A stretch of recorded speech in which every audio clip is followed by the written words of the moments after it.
The century-old office building at the corner of Elm Street was a monument to a bygone era, its stone facade marked by time and neglect.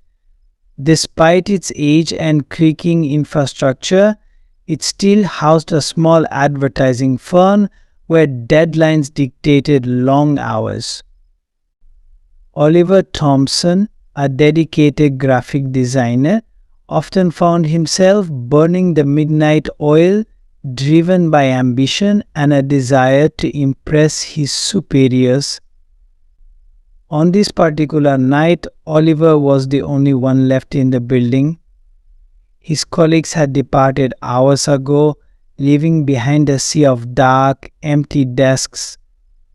The project he was working on was due the next morning, and he had no choice but to stay late. The silence was oppressive, broken only by the occasional hum of the air conditioning and the distant sounds of the city outside. Oliver's workspace was a chaotic jumble of sketches, drafts, and empty coffee cups. His eyes were glued to his computer screen as he made the final adjustments to a digital mock-up. The clock on his desk read 10:45 p.m. "Just a bit more," he muttered, his fingers moving deftly over the keyboard. The first strange noise came suddenly, a sharp clatter that reverberated through the silent office. Oliver jumped, his heart racing. He looked around but saw nothing out of the ordinary. Probably just the building settling, he reassured himself, though a nagging feeling of unease crept over him. Minutes later, the noise came again, louder and closer. It sounded like something or someone was moving through the office. Oliver stood up, his phone in hand, and cautiously walked towards the source of the sound. His footsteps echoed in the vast, empty space, amplifying his anxiety. The noise seemed to be coming from the storage room at the end of the corridor, a room that was always locked but now stood slightly open. The door creaked ominously as Oliver approached, his heart pounding in his chest. With a trembling hand, Oliver pushed the door fully open. The storage room was shrouded in darkness, illuminated only by the faint light spilling in from the hallway. Boxes lay scattered, and the air was thick with dust. As his eyes adjusted to the dim light, Oliver noticed a figure crouched in the corner, its back turned to him. "Hello," he called out, his voice shaky. The figure remained motionless. Summoning his courage, Oliver stepped closer. "Are you okay?" he repeated, extending a hand. In an instant, the figure twisted around, moving with an unnatural fluidity. Oliver stumbled backward in horror. It was not a person, but a shadowy, grotesque entity with eyes that glowed a sickly yellow and a mouth full of jagged teeth stretched into a sinister grin. Overwhelmed by terror, Oliver turned and fled, sprinting down the corridor. The entity's laughter, a haunting, malevolent sound, echoed behind him, growing closer with every step. Reaching his desk, Oliver grabbed his bag and made a beeline for the exit, his breath coming in ragged gasps. The elevator felt miles away. As he frantically pressed the button, the lights flickered once more, plunging the hallway into darkness. The entity's whispers seemed to surround him, unintelligible and chilling. When the elevator doors finally opened, Oliver rushed inside, repeatedly pressing the button for the ground floor. The elevator ride felt interminable. The lights inside flickered, the temperature dropped, and the entity's whispers filled the air. Oliver closed his eyes, trying to calm his racing heart. He gripped his phone tightly, but it was useless with no signal. Without warning, the elevator shuddered to a halt.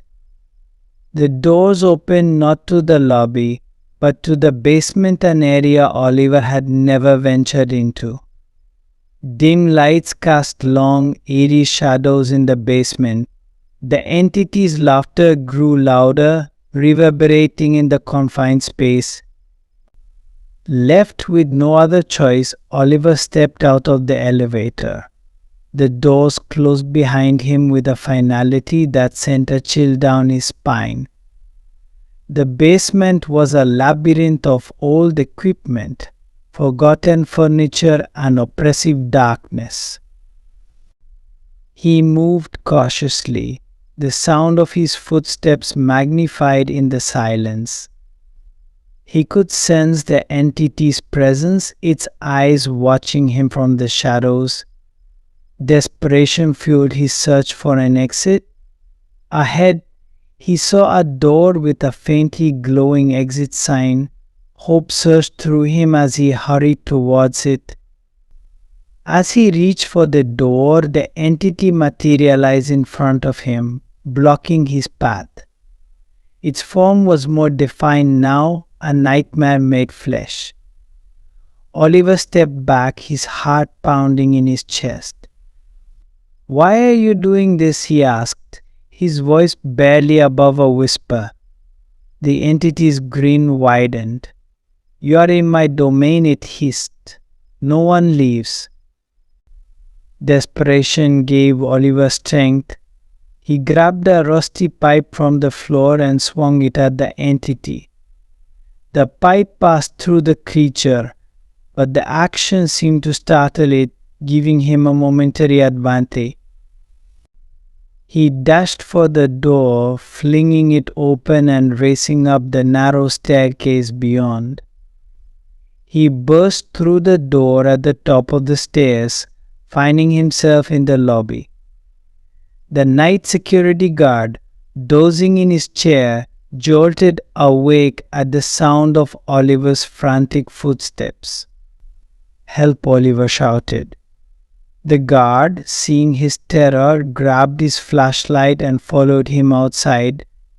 They emerged into the cool night air, the distant hum of the city a stark contrast to the horror inside. Oliver never set foot in that office building again. The structure was soon condemned, its dark history locked away. He moved on with his life, but the memory of that night lingered, haunting his dreams with the entity's malevolent grin. No one believed his story, dismissing it as a product of stress and overwork. But Oliver knew the truth: the old office building was alive with a malevolent force, and he had barely escaped with his life. Oliver tried to leave the horrors of that night behind. He found a new job in a modern office building with bright lights and bustling activity. The memories of the entity and the terror it brought began to fade, replaced by the mundane routines of everyday life. However, the nightmares persisted. In his dreams, Oliver would find himself back in the old building, wandering its dark corridors, the entity's laughter echoing around him. He would wake up in a cold sweat, the fear as real as it had been that night. Unable to shake off the lingering fear, Oliver decided to investigate the history of the old building. He spent hours at the local library, poring over old newspapers and public records. He discovered that the building had a long and troubled past, with numerous reports of strange occurrences and unexplained disappearances. The building had originally been a hotel notorious for its ties to organized crime and illicit activities. It was said that during the Prohibition era, the basement had been used as a speakeasy where many dark deeds had been committed. Rumors of hauntings and malevolent spirits had plagued the building ever since. Driven by a mix of fear and curiosity, Oliver decided to return to the old building. He wanted to confront the entity and put an end to the nightmares that had been haunting him. He contacted a local paranormal investigator, Sarah, who agreed to accompany him. They arrived at the building late at night, equipped with flashlights, cameras, and other ghost hunting equipment. The air was thick with anticipation as they stepped inside, the familiar creaking of the floor sending shivers down Oliver's spine. As they ventured deeper into the building, the temperature dropped and an oppressive sense of dread settled over them. They reached the basement, where Oliver had first encountered the entity. Sarah set up her equipment and they began their investigation. Almost immediately, strange things began to happen. The air grew colder and the lights flickered. The equipment picked up faint whispers and eerie noises. Then the entity appeared more menacing than ever. Its eyes glowed with malevolence and its grin sent chills down their spines. Sarah tried to communicate with the entity, asking it why it was haunting the building. The entity responded with cryptic whispers and chilling laughter. It became clear that it was not a mere ghost but something far darker and more ancient. Through their investigation, Oliver and Sarah discovered that the entity was bound to the building by a dark ritual performed by a cult during the Prohibition era. The cult had summoned the entity, hoping to harness its power, but instead they had become its victims. The entity thrived on fear and had been feeding on the terror of those who entered the building ever since. Sarah believed that they could banish the entity by breaking the ritual's hold. They found the remnants of the ritual in the basement, including old books and symbols carved into the walls. With Sarah's guidance, they performed a counter-ritual to sever the entity's connection to the building. The ritual was intense, filled with moments of terror as the entity fought back. It manifested in terrifying forms, trying to break their concentration, but Oliver and Sarah pressed on, determined.